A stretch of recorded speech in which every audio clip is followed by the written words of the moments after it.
This is your FBI.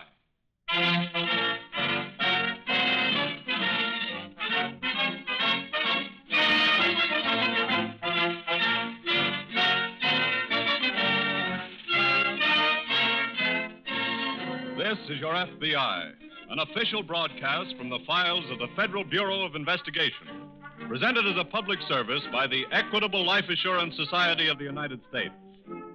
To your FBI, you look for national security, and to the Equitable Society for financial security. These two great institutions are dedicated to the protection of you, your home, and your country.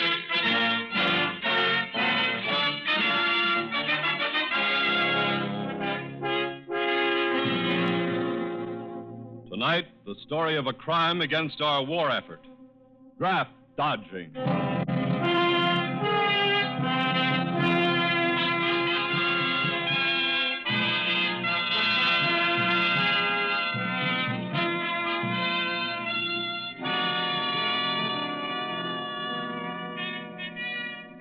It's not news when a man is drafted.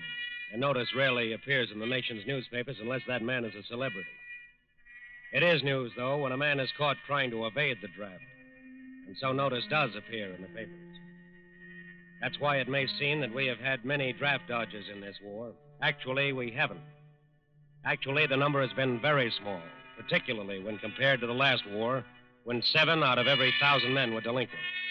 When whole areas like Times Square in New York were roped off and slacker raids were common. In this war, instead of 7, only 1 out of each 1,000 eligibles has been delinquent.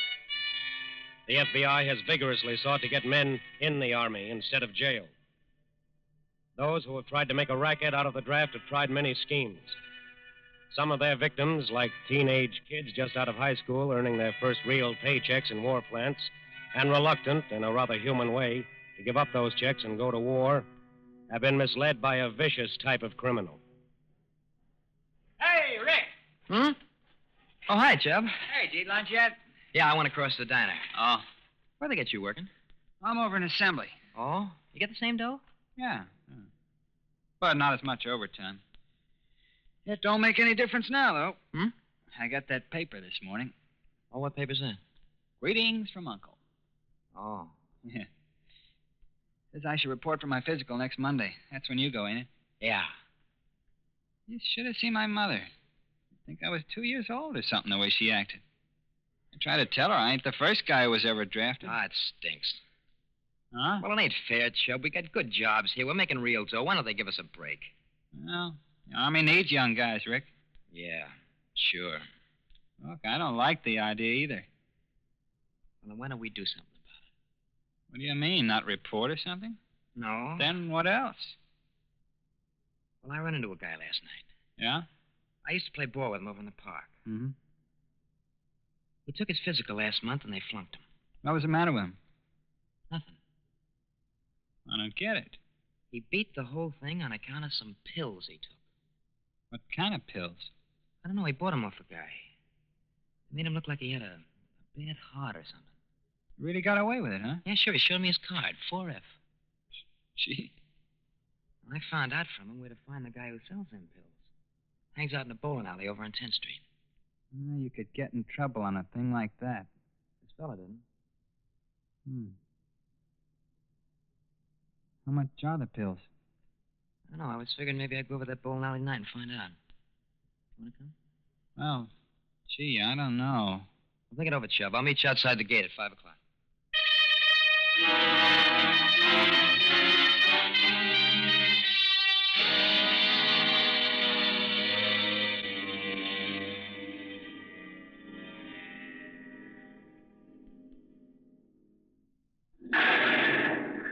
Would you like to bowl a string, boys? No, thanks.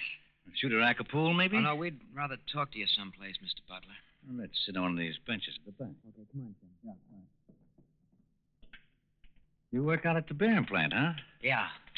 Must be knocking off plenty of overtime. We do okay. Oh, here, sit down. Oh, thanks. Now, what can I do for you? Well, I already told you this, this pal of mine said I should come to see you. It's about them pills. Oh? We're both taking our physicals next Monday. And you just as soon not pass him, is that it? Yes. Oh, I guess maybe we can do some business. Did he tell you the price? No. It's $100 a box. Hey. 100? For each of us? That's right. That's a lot of dough, mister. Look, I didn't hustle your business. That's what I charge. Take it or leave it. Gee. Now, don't tell me you can't afford it. You're both making a good week's pay. Yeah, but that's Do you want to beat the draft or don't you? Well, yeah. Sure. And get it up, boys. I guarantee results. Well, we don't have that kind of money with us. When can you get it? Tomorrow, I guess. How about you, Chubb? Yeah. Tomorrow's okay. Swell. You can meet me right here. Well, how many of the pills you take? There's 3 in each box. You take them 6 hours apart the night before your physical. Do they hurt you? Hurt you? Oh. How? Do they make you sick or anything? No, you just get a little dizzy. They'll fool any doctor you go up against. Well, look, I gotta be getting home, Chubb. Okay. You'll be here tomorrow, boys? Yeah, we'll be here right after work. Look, I hope we don't get in a jam on this thing, Mr. Butler. This thing has worked for dozens of guys. There ain't nothing wrong in it. Keeping kids like you out of the Army, keeping you from being killed. And that's being patriotic.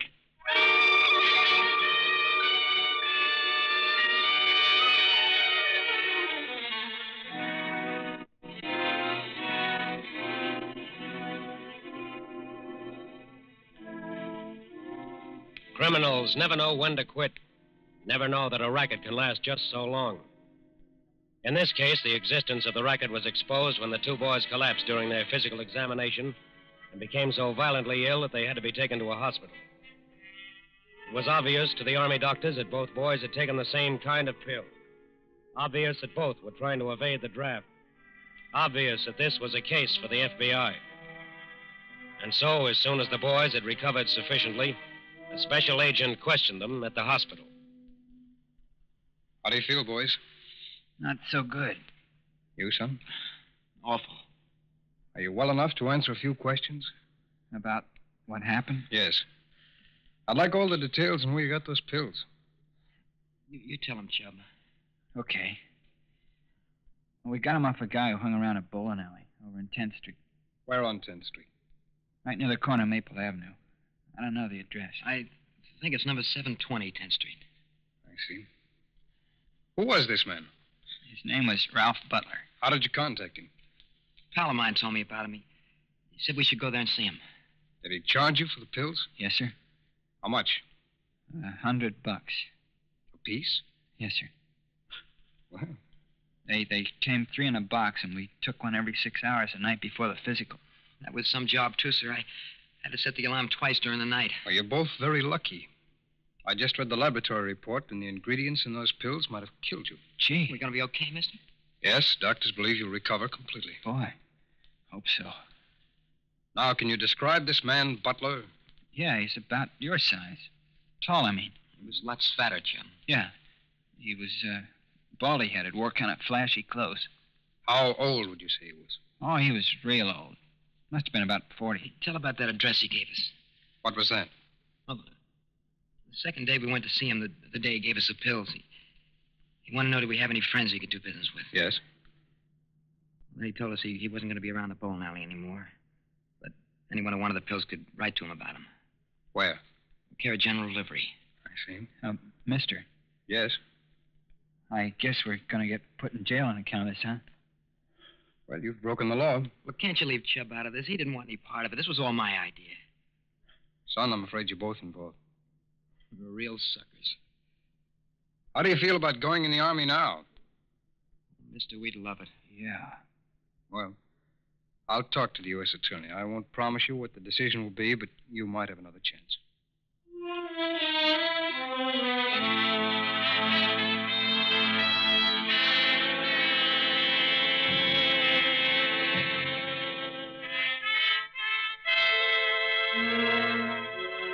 This was not the first time that such a case had cropped up for the FBI. Not even the first time it had cropped up in this particular city. A watch was set up at the bowling alley, but the man did not return. However, special agents had another lead, a real lead. They had a description of the man responsible, and they had a way to reach him. That way was through the post office. The agents waited and watched there every day and every night, waited for someone to pick up a letter. A letter addressed to Mr. Ralph Butler in care of General Delivery.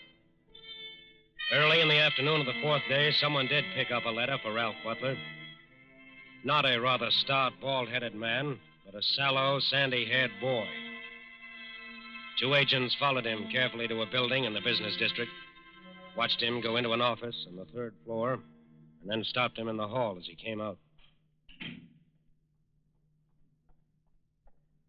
Excuse me, son. Uh-huh. You just delivered the letter to that officer? Yes, sir. Who accepted it? Nobody. You mean there's no one in there? That's right. I put it on the desk and left. Who asked you to deliver the letter? Some man I met on the street. Huh? He said I should pick up a letter addressed to Mr. Ralph Butler at the general delivery window in the post office. Yes. He asked me to bring it here to this doctor's office, and he gave me a quarter. Well, this man who asked you to do the errand, was he about my height, son? Rather stout, bald-headed? Yeah, that's him. Thanks, son. Okay, sir. Come on, Terry. Let's take a look at this office. Right. This must be the doctor that Butler told his other customers about. The one who made the pills. Yes. Dr. Woodbury's Health Club. Let's go in, Terry. Right. It's not exactly an elaborate layout. No. Well, this is apparently the anteroom. Let's see what's in the next office. Look at those charts on the wall. Typical quack equipment. Yes. Go ahead, Perry. Thanks. Well, at least there's a desk in here. But no doctor. What do we do now? Just wait. Someone should turn up for that letter. I have a hunch it won't. Wait.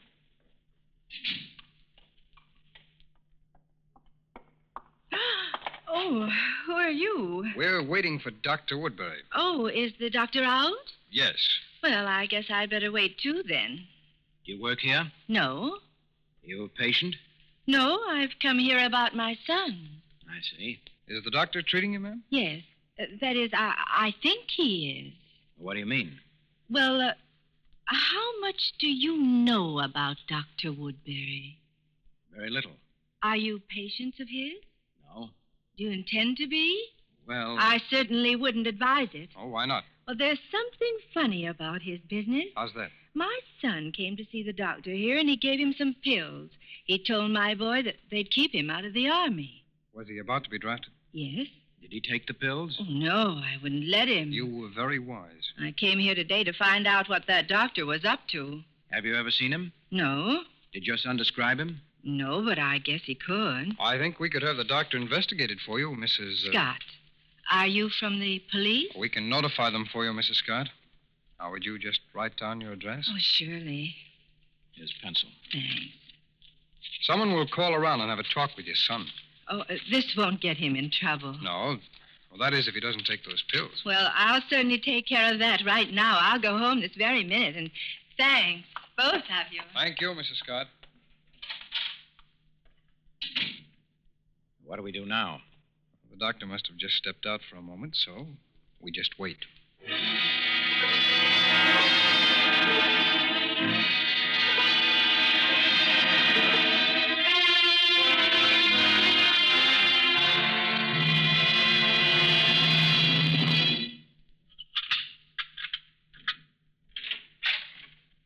That you, Cora? Yes, I thought you were going to stay in the office this afternoon. I had company. Who? 2 very inquisitive gentlemen. They had to be from the law. What do they want? They were looking for Dr. Woodbury. How do you know? They told me.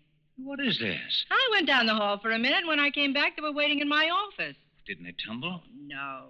Why not? I told them I was just a visitor myself. I said I'd come to see the doctor about my son. Did they buy it? Of course. They're probably still waiting for the doctor. Well, that's that. What do you mean? Looks like we got to find a new touch. Why? I ain't putting my neck out.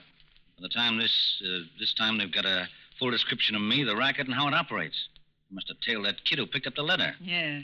It ain't going to take them too long to find out that you're Dr. Woodbury. But that doesn't put us out of business. All we do is change names and locations. Now, wait a minute, honey. Now, look. They stopped calling older men in the draft. They're concentrating on youngsters. That makes it just perfect for us. We can't peddle them pills anymore. The FBI will take care of that. I can make other things besides pills. Now let's pack, honey. We'll find a new location, new suckers, and start all over again.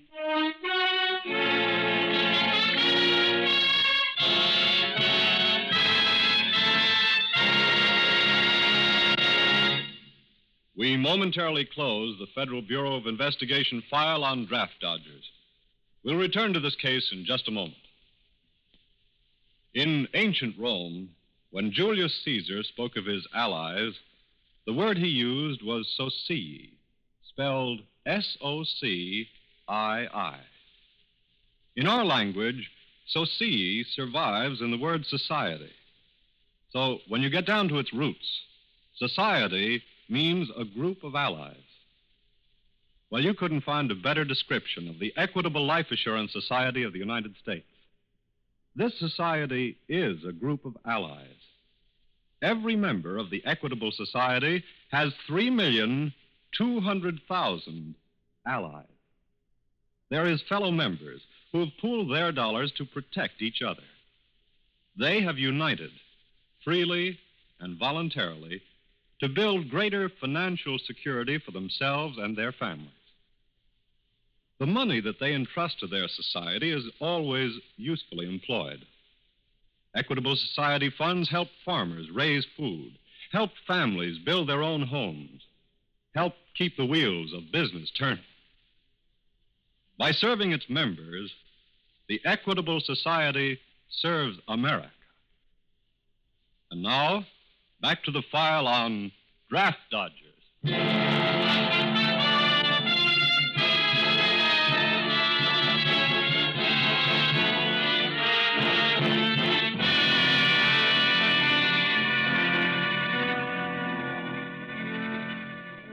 The element of surprise is as important to FBI agents working on a case as it is to generals fighting a war. Complete victory may not be won by surprise, but the enemy is invariably weakened seriously. The mythical Dr. Woodbury was not trapped by the unexpected appearance of FBI agents in her office, but she was forced to move fast, forced to run, forced to leave conclusive proof of her medical work. After obtaining a search warrant, the special agents found that proof in a cabinet in the office. Found it in the form of dozens of white boxes carefully inscribed, "Take one pill every 6 hours." They took the boxes to the FBI laboratory. You busy, Morgan? No. Come on in, Perry. I've just gotten a report from the laboratory on that batch of pills we found in Dr. Woodbury's office. Same story? Yes, more or less. They found that the ingredients varied in each pill. It's a good thing some of them didn't get into circulation. Bad as that? A couple were powerful enough to kill a horse. Nice business. Yes. Did you get anything more on Dr. Woodbury? Just completed a check.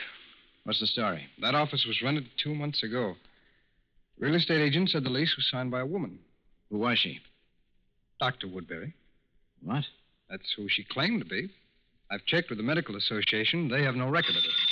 Excuse me. Morgan speaking. Yes.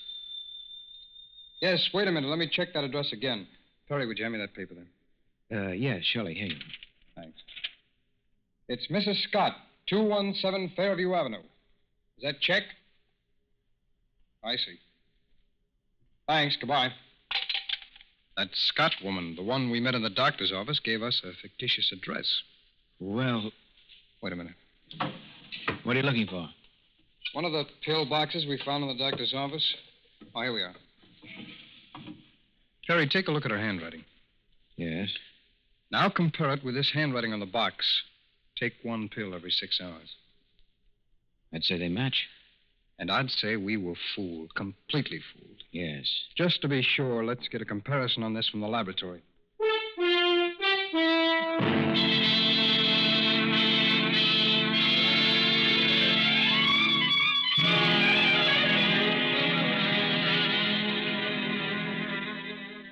It was simple for the laboratory to confirm what the agents had suspected. Mrs. Scott had written the directions on the boxes of pills. Mrs. Scott was Dr. Woodbury. But Mrs. Scott had disappeared, and although a description was sent out, there was no trace of her for 2 days. And then at 3:30 on a bright sunny afternoon, a trace of Mrs. Scott's work appeared. In a nearby city, a small coupe was driving along a street. An empty street, a street clean of traffic, of people except one policeman. A street a car should have no trouble driving down. A street with high stone buildings on either side.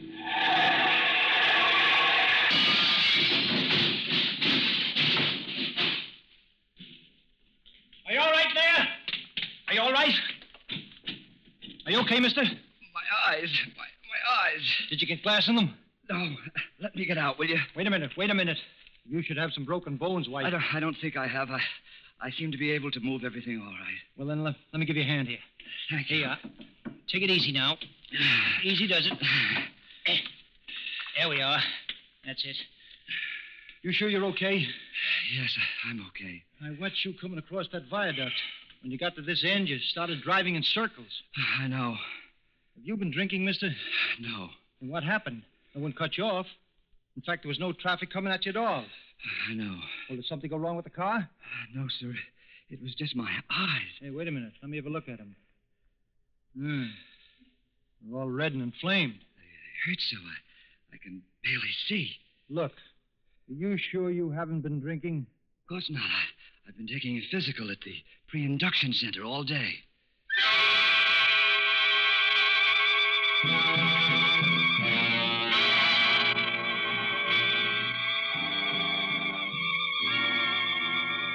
At the police station, something was found on the man who had been in that accident.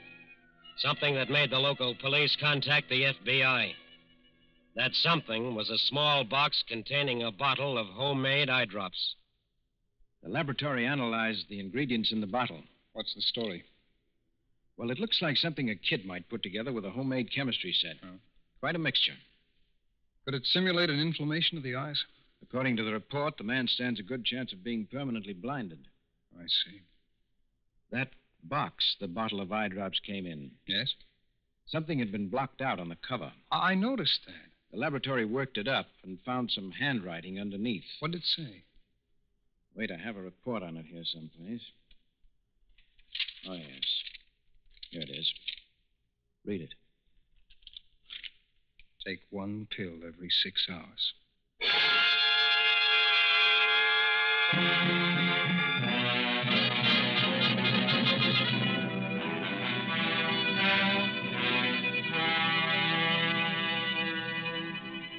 Now the FBI knew Mrs. Scott was working again and had simply changed her product and shifted her operations to another city. But where was she? They knew she and her partner, Ralph Butler, had only been in the city 2 days. Knew they couldn't have had time to get either an apartment or an office. Knew that they must be staying in a hotel. So the agents began checking the hotels, went to one after another with a description of Mrs. Scott and Ralph Butler. Went carefully down the list until at last they found a small, shabby apartment hotel which had recently rented a room to a couple answering the description. But the FBI didn't count on the description alone. They compared the woman's signature on the hotel ledger with the handwriting of the woman they were looking for. Then they were sure. Then they knew. They had found Mrs. Scott. Ralph. Ralph! You gonna sleep all day? Well, look, I've done my work. You were out for exactly 3 hours this morning. Sure, but I set up some real good contacts. Like what? I made a connection with a guy who owns a candy store right across the street from the local high school. Well? He's a real larceny bum. He's going to handle our business. For the kids in the school? Yeah. So that makes you an executive now, is that it? Well, he can talk to them punks better than I can. That's only one contact. There's still work for you to do. Look, if I hustle around, we'll wind up in the same jam we got in before. Not if you watch your step. Now, come on. Get up. Okay. I want you to run out the store for me. What for? I need some more powder. I thought you sent the bellhop out for that. I asked him to go an hour ago, and he said he'd get it when he had time. That could take all day. What are you making now? Oh, I'm just fooling around with something. What is it? I'm trying to put together something that'll work on a man's nervous system. Let's see. You remember that quack I used to work for out in Cleveland? Yeah? Well, he had some stuff that'd make a man shake all over like he had St. Vitus dance or something. Trying to remember how he did it. Look, why don't you just stay with the stuff for the eye? You gotta keep switching them around. That's what keeps us out in front. Probably that bellhop. Oh, good. Saved me a trip. Let him in, will you? Okay. Yes? Here's them powders. Oh, thanks. Just a minute, Mr. Butler. We want to talk to you. Who are you? We're special agents of the FBI. Cora! I heard them. Is this your son, Mrs. Scott? No. You know why we're here. Yes. Want to pay for the powder, lady? No. We won't be needing it.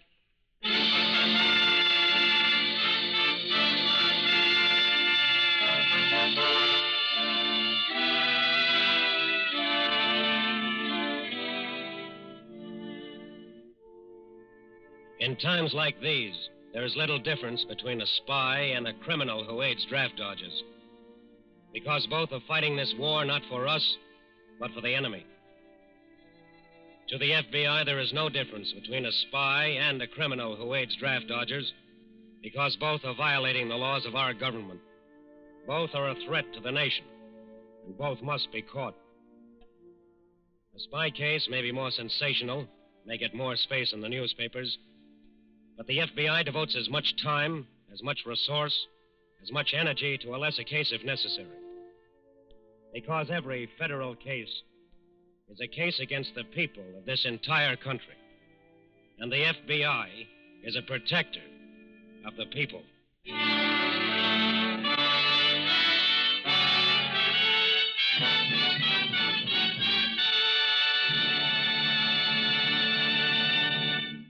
You'll hear about the file on next week's case in just a moment. Will you join the Equitable Society in a salute? A salute to the turning wheels, to the giant driver wheels of the 43,000 locomotives on the railroads of America. To these railroads, all of us owe a debt of gratitude. By meeting every wartime demand, by transporting 4 times as many passengers and more than twice as much freight as in 1939, the railroads have helped prove once again that American ingenuity, American organizing ability, and the American system of free enterprise are equal to any emergency. For many years, funds of the Equitable Life Assurance Society of the United States have been working on the railroads. Equitable Society dollars helped finance some of the early transcontinental lines. Today, $368 million of Equitable Society funds are helping America's railroads to do the magnificent job of transporting men and munitions of war to the right place at the right time. Millions of other Equitable Society dollars go into other war industries and into war bonds. In wartime, Equitable Society dollars are fighting dollars. And at all times, they are security dollars. For you, your home, and your country.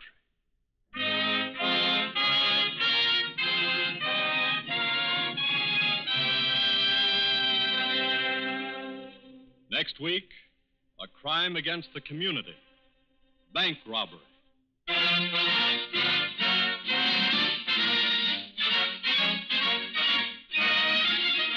The incidents used in tonight's broadcast are taken from the files of the Federal Bureau of Investigation. However, all names used are fictitious, and any similarity thereof to the names of persons living or dead is accidental. Tonight, the music was composed and directed by Van Cleve. Your narrator was Frank Lovejoy. This is Your FBI is a Jerry Devine production. Now, this is Carl Frank speaking for the Equitable Life Assurance Society of the United States and inviting you to tune in again next week at this same time for This is Your FBI. This is the Blue Network of the American Broadcasting Company.